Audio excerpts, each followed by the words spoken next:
Good evening, everyone. Delegates, mentors, welcome to dinner. I must say, I love your proposals. So congratulations on a wonderful day spent refining some outstanding proposals. I am really excited about tomorrow's debate, and I think the future of the country is bright with you all someday in charge and hopefully soon. So congratulations to you all. It is my great pleasure to introduce our speaker for this evening. We're going to hear from our speaker, and then we have a buffet dinner which will be served after we hear from him. And couldn't be more pleased than to welcome to WashU Professor Weinstein-Tull, Justin Weinstein-Tull, who was my colleague at Arizona State University and now heads the same Center for Constitutional Design that I was head of when I was at ASU. So there's a real continuity here in terms of our service at ASU, and so thrilled that he's here. He studies, as you probably could figure out, he studies constitutional law, state and local courts, and state and local governments. His scholarship reconstructs public law theory to better account for the on-the-ground complexities of governmental institutions and day-to-day human experiences of the law.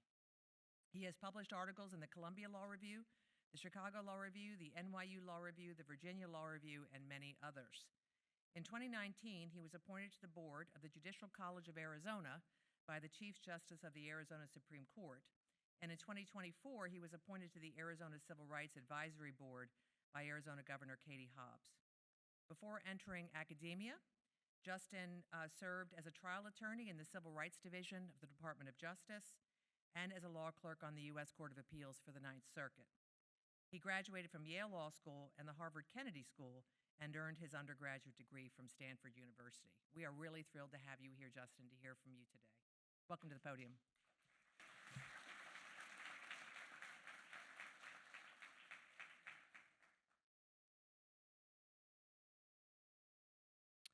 Hello, can you all hear me? Great.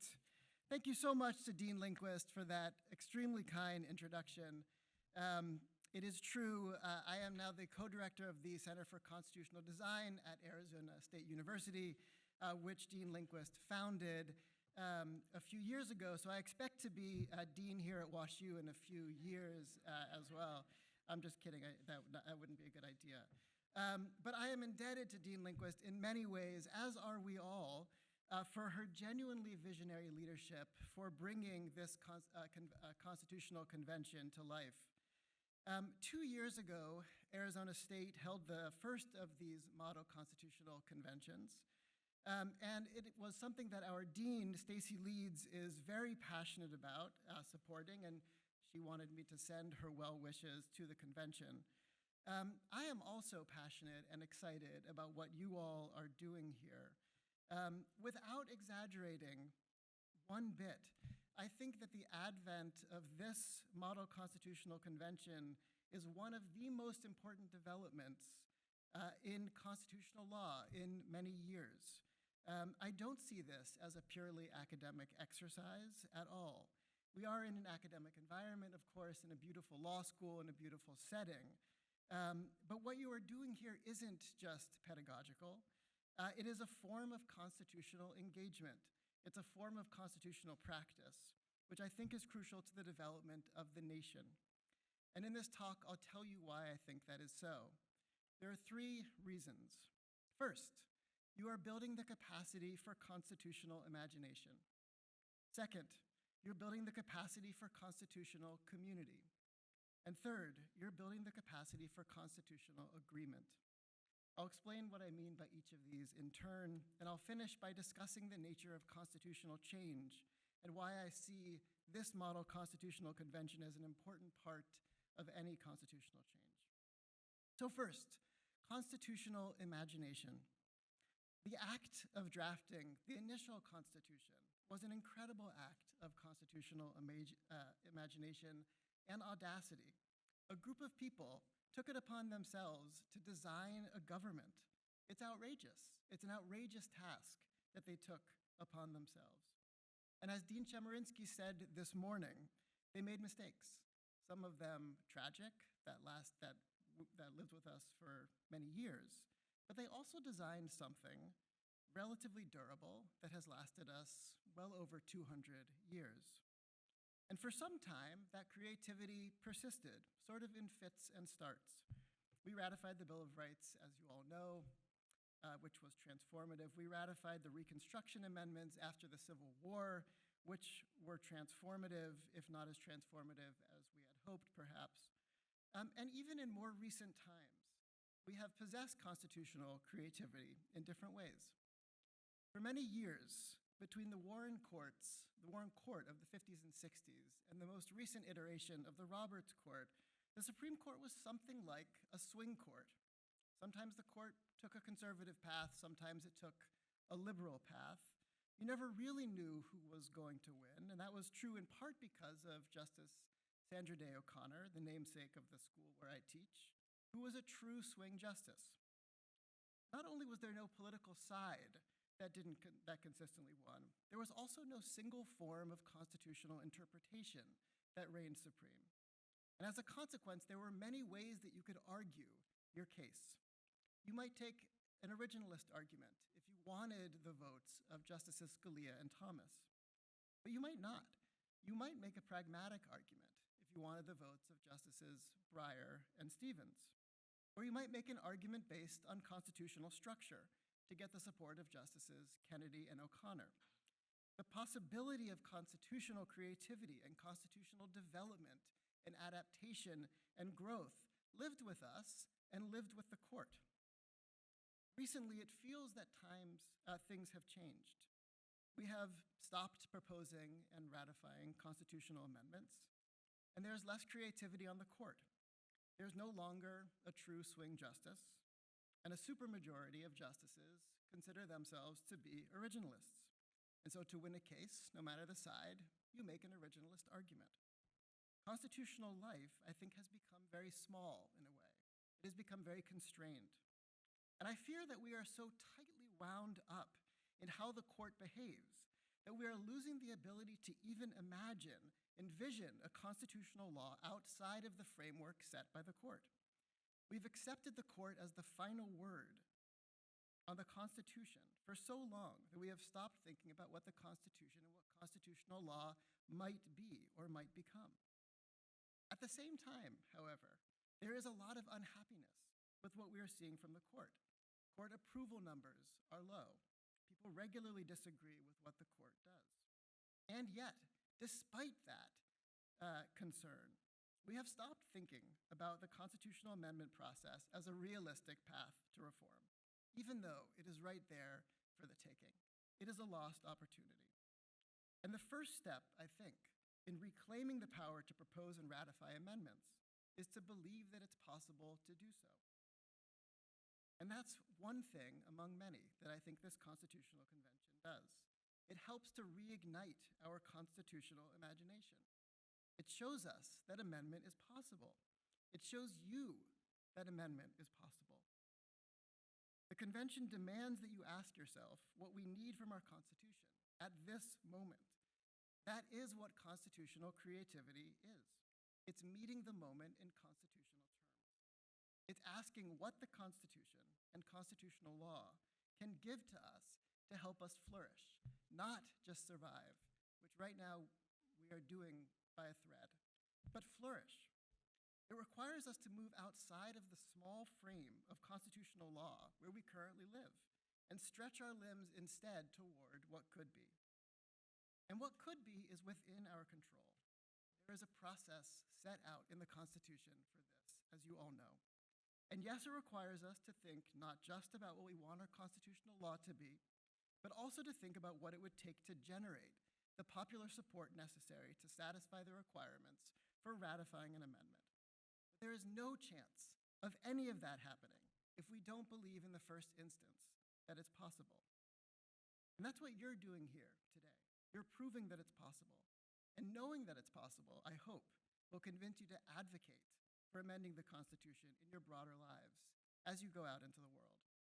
Take the creativity that you develop here and spread it to your schools, your professors, your colleagues. That's the first thing, building constitutional creativity.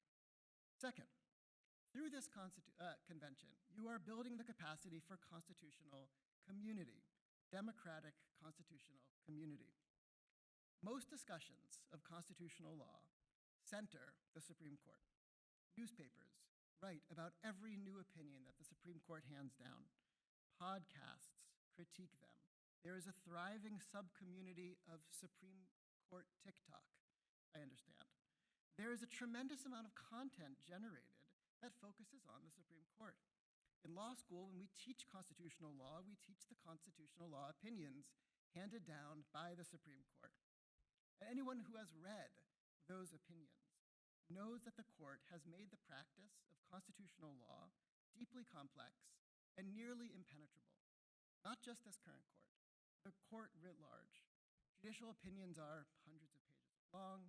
Most opinions are full of historical and technical details and arguments that aren't relevant to our lives today. But this convention helps us to remember that the Constitution doesn't belong to any one person or any one institution. It doesn't belong to the court. It doesn't belong to the president. It doesn't belong to the government. It's ours. It belongs to us. It's right there in the preamble. We, the people of the United States, do ordain and establish this Constitution for the United States of America. At its best, constitutional law is a set of conversations among the people and between the people and their government. And the Model Constitutional Convention, in my view, puts the Constitution back where it should be, outside of the hands of the court and into the hands of the people. The conversations that you all are having this weekend about the Constitution are themselves a form of democratic practice. It's patriotic to be doing what you're doing, even or especially if you deeply disagree with the document that you are amending. You're building constitutional community where none previously existed. By the way, I believe this process to be fully politically open-minded. No constitutional amendment can be proposed or ratified without the buy-in of a substantial amount of the people in this country. It takes a 2/3 vote by Congress, as you know, to even propose an amendment. It's impossible to get Congress to agree on anything, let alone 2/3 of Congress. And it's an even higher standard, 3/4 of the state legislatures to ratify. No amendment that is nakedly political has a chance of passing that threshold. Only something that we believe improves our lives, will improve our government, that is built through grassroots social movements, and the democratic process of open-minded deliberation even has a chance of being ratified. There's a democratic value not just in the outcome, but in the process. Okay, that brings me to my third reason why what you are doing here is crucial. The MCC helps us to build capacity for constitutional agreement. As I just mentioned, no constitutional amendment will pass without widespread support. And yet, we see on the news and from our politicians and on social media, all we see is bitter disagreement. It is very dispiriting. It is the opposite of widespread consensus. Polling tells us that we don't like anything right now. We don't like our president. We don't like our Congress. We don't like the Democrats. We don't like the Republicans. We don't like the Supreme Court. All sides sort of attempt to dehumanize the others. But as individuals and humans, I have a sense that we are less fractured than our politicians and our media lead us to believe. I believe that the possibility for creative and bipartisan agreement persists, and I see the MCC as a coming together, as a kind of convening, a chance for surprising moments of consensus, or at the very least, moments of understanding and tolerance. And this is also why I think it's so important that you all are students, college students, law students. You aren't yet stuck in the deep ruts that our society gets into. You understand the world in a different way, in a way that's not fully relevant to the left-right debates. You may not yet be committed to a particular form of constitutional interpretation or constitutionalism, and that's wonderful.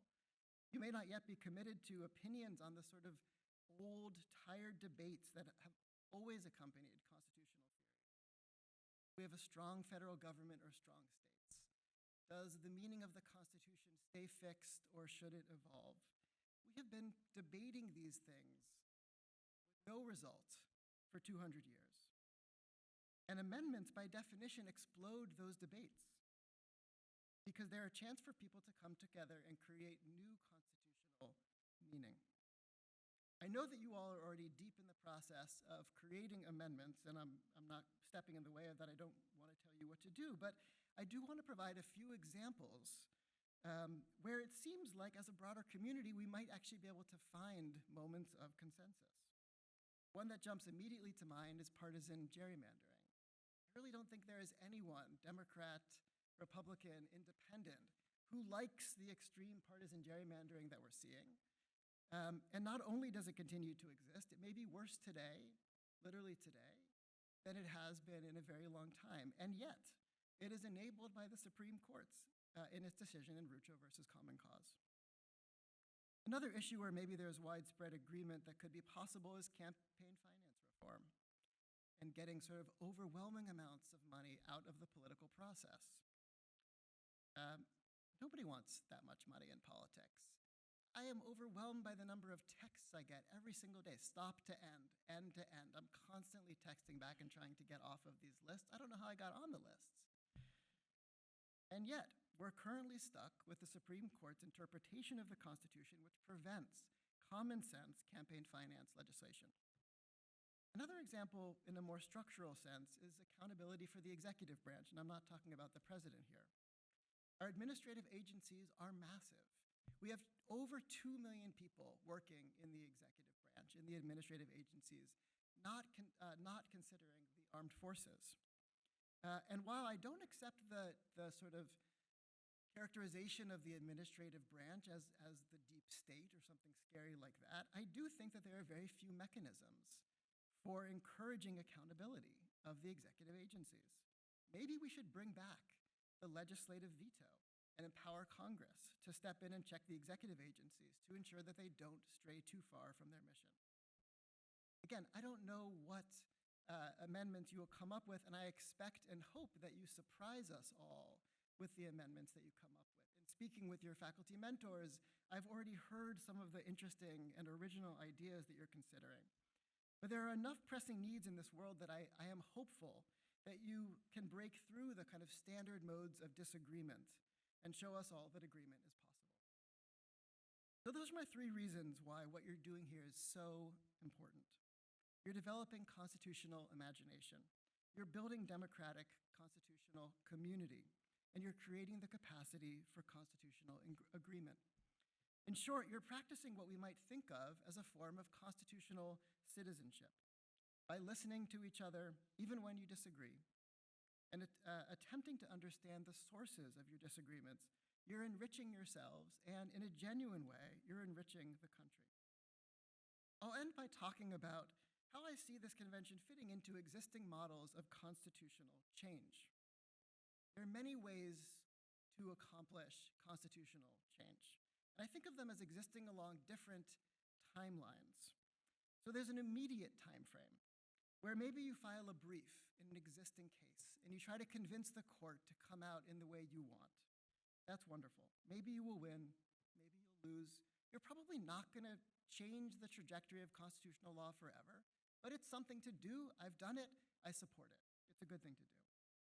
There's a middle term time frame where you attempt to elect politicians who you believe will appoint and confirm the judges and justices who you believe will enact the constitutional change that you prefer. That might work if you can sustain it for a number of years. It's very hard to win election after election, but great, go for it, organize. It's one way to make change, and I support it. Another middle-term approach might involve writing articles or commentary that help convince people that we need a new approach. When law professors like me write articles, we're not necessarily writing for this court. In fact, this court is not interested in what I have to say. That's okay. But maybe we're writing for the next court, or we're writing to achieve the next court. That's also okay. I think about the conservative scholars in the 1970s beginning to develop the idea of originalism at a time when there wasn't yet support for that idea on the bench, but who, over time, advocated for it and ultimately found judges and justices who embraced it. Again, a sort of middle-term approach. But then there's the long game, and that's how I see this convention. It's building the grassroots support on the ground for the possibility of lasting constitutional change in the form of an amendment.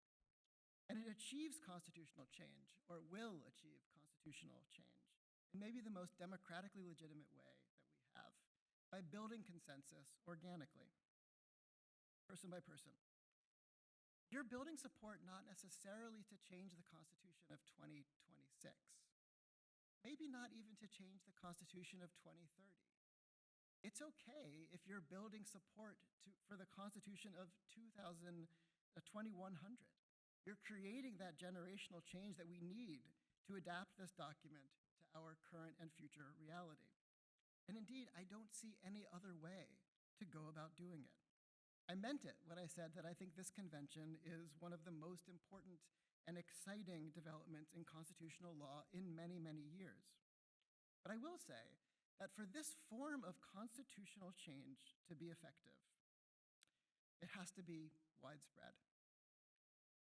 Dean Lindquist and Netta need to take this model to anyone who will listen. I want to see high school classes engaging with constitutional conventions. I want it to be the capstone project of every high school senior. I want to see model constitutional conventions where the participants are state legislators. I want to see model constitutional conventions where the participants are members of Congress. I want to see model constitutional conventions where the participants are the American Constitution Society on the left and the Federalist Society on the right. And I bet that they come to agreement more than we expect. I need each of you to leave this convention and put what you've learned here into practice. Spread the word about the value of this kind of constitutional engagement. But first, dinner time? Work hard in the coming 2 days and show us what is possible. Thanks very much for your time.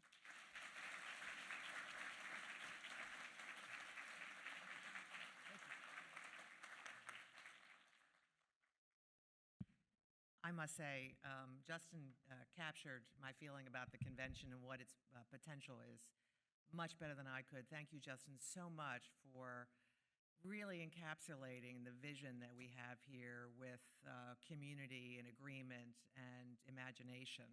And I think what we saw today as you announced your amendments, or your proposals, excuse me, Al, your proposals really did reflect your imagination. And we're very, very grateful to you, Justin. We have a gift for you if you just come up one more time. I know, again, I think we're going to ship this to you, but it is Missouri stuff. So thank you so much.